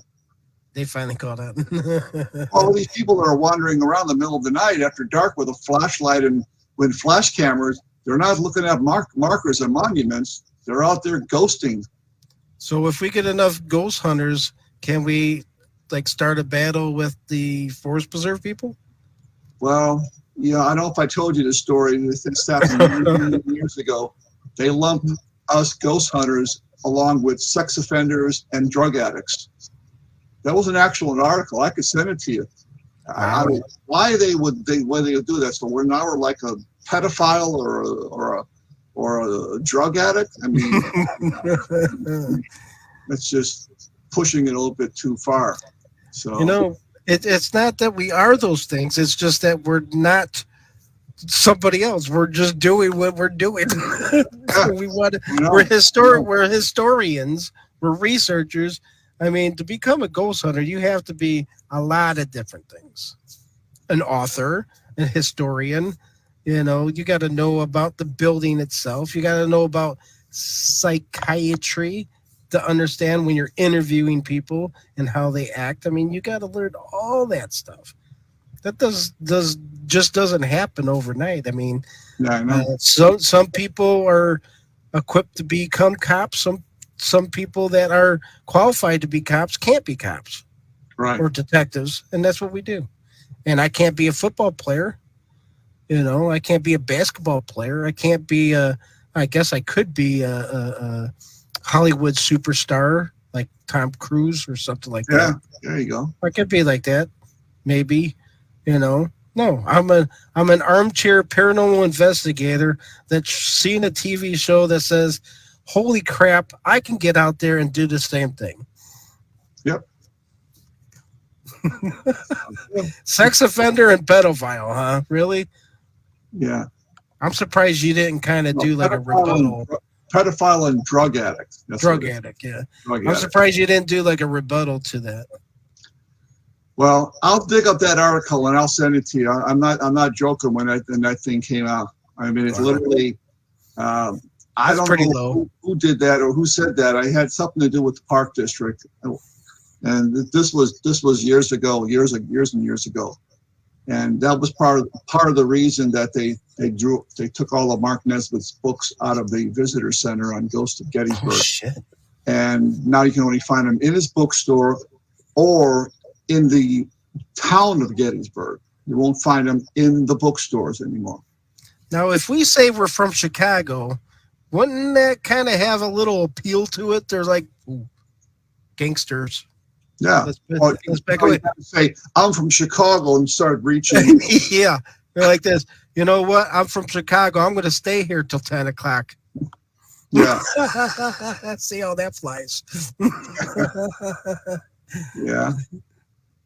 And bring your little girl back there too with you. My little what? You're the lady behind you. Okay, yeah, that one back. Yeah, bring her with. She's from Chicago too, man. She's Resurrection Mary. Got a little girlfriend over here and another one over here somewhere hiding back. Bring Resurrection Mary with you, right behind you. Yeah, and we'll show these guys. We'll stay until midnight. Well, there is that bed and breakfast out there that is actually on the grounds. Yes. Down from the Iverson Pits, I believe. Not too far from there. So there is a little bed and breakfast that you can stay on. Yeah. And actually, Gettysburg is the battlefield. I mean, where I was staying downtown at that bed and breakfast was a battleground. Right. So technically, the whole place is. Yeah. Laura wants to see that article. Laura would have wrote back immediately. Yeah, I'll have to look it up to see where I have it. It's in one of my files here somewhere. It might be on my hard drive, but I'll locate it and I'll send it to you, and you can share it with everybody. If Laura saw that the first time it published, she would have wrote something immediately. This I know about this girl. Yeah. She tells me all the stories about how she changes laws in Hoffman Estates because she doesn't like something. So if she doesn't like something, shit's gonna change. Oh yeah. Yeah. See, right there. Hell yeah, I would have. And then Melissa's like, the B&B we stayed at was awesome. It was awesome. It was perfect. I mean, it was right there. You walk down, get some ice cream. We were right next to the Jenny Wade birth house where they do the ghost tours out of. Not where she was shot, but where she was her birth house. They're not too far from, well, you know, that's when you put all your paperwork on the car and it flew off when you were trying to drive away. And I'm like watching Ron running out there collecting paper. I'm like, what's going on? You left your folder on the top of the car. Yeah. So those are good times. That's why I need you people to remind me of stuff like that. Yeah, you get so distracted and just caught up in the moment, you don't realize, you know. Yeah. Surprised we don't lose more. You know, where's my phone? Where's my, you know, well, that's a great question to end it. I know we're running a lot late here, but how many times have you left equipment somewhere? Well, I remember I left a suitcase full of mostly just chargers and so forth, and a few batteries, and not really equipment per se, at the Whispers Estates. This is when Stanley was still alive. You know how Stanley likes to go back and go, oh, we gotta make sure everything's, make 2 or 3 walkthroughs. Well, we only made one walkthrough. They slammed the door, they turned the lights off, and they locked the place up. And they went out the back door or something. And wait a second, I'm knocking on the door, and they're already gone. So I said, I hope I didn't forget anything. About an hour out from the event, they called me and they said, oh, you left a long brown suitcase that's got a bunch of your chargers. I go, oh, wow. An hour there and an hour back just to get to where I was. So you went and turned around and got it? So she says, I can ship it to you. I said, okay, let me know how much it'll cost. It won't cost you anything. So they sent me that case and they sent it to me. Now, besides that, I will say that there was a piece of equipment. I'm trying to think of what it was now. I think it was a Mel meter. Yeah, it was a Mel meter. It was the good one with the telescopic probe that you would touch it, go dee, dee, dee, and the lights light up. And Greg was using it, and he forgot to put it back in my case. He put it on the chair of the. You know, I was looking at the chair cushions, and hope he's not on because he'll make me think I'm talking bad about him. But, you know, it happens to everybody. So Melissa here says. So basically, the woman calls me, but no, I actually called the woman. I said, do you happen to have a piece of equipment that you found from our, oh yeah, what was it? I said, it was a Mel meter. Yeah, we found it. And again, they shipped it back to me, you know, with the charge. So yeah, there were a couple of times, not too many times, that I had pieces of equipment left behind. And the Whispers Estate thing, it was just, I was so tired. This was the only investigation I ever did where I actually dozed off. Because I just came back from doing an investigation down at Old South Pittsburgh Hospital in South Pittsburgh, Tennessee. We were on our way to this place. We didn't get much sleep, and we went into this whole investigation. And Dale's sitting on the couch, and all of a sudden, he's out. So, I never did that before, ever. It was the first and only time I ever did that. It's the couch, man. That's why I don't have a couch. Yeah. So basically, that's probably the reason I left behind some equipment, because I wasn't really paying attention to where everything was. Well, then Melissa says that she only lost one K2 and a couple of flashlights, and back to Mark, he falls asleep at every investigation. So thanks again, Dale. Oh, absolutely. Thank you. If you're watching this or if you're watching on YouTube, always check out his book. He said he's got 19 of them on his Ghost Research Society publishing company. He's looking to get some more out there, maybe through Amazon or a different means. So look for those. And, well, he just showed the haunted highways and the bridge. Definitely get that, because I think I actually might want to get that one, because haunted cars. And so he may be doing a part 2 of that one where the cars are extended even more. Yeah. So looking forward to that, Dale. Looking forward to more stuff with you. Good luck on your private investigations. And I guess we'll end it with a good night. If you want to say anything else, I'll end the broadcast. If you want to hold on for a little bit, that's cool. Well, I just want to let everybody know if they don't know how to get a hold of me, they can find me on Facebook, obviously. I have a Facebook page. You can also find me at ghostresearch.org on my website.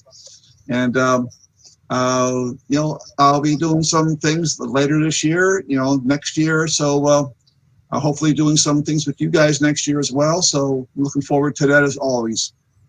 Thanks for having me. You got to come up and buy this RV for me so I can drive you around. It's got a toilet in it, so quite that much at the event. All right. Good night, everyone. See ya. Oh, hey. Wow. Oh, hey, everyone. It's Dean from Paranormal Pickers. Oh, I got the preview for the next episode. Oh, yeah. Here, take a peek.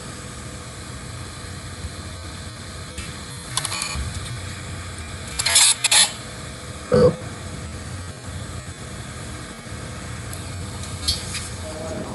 I want to question what we're seeing always and how often we're seeing it. Kind of do, how often does this happen?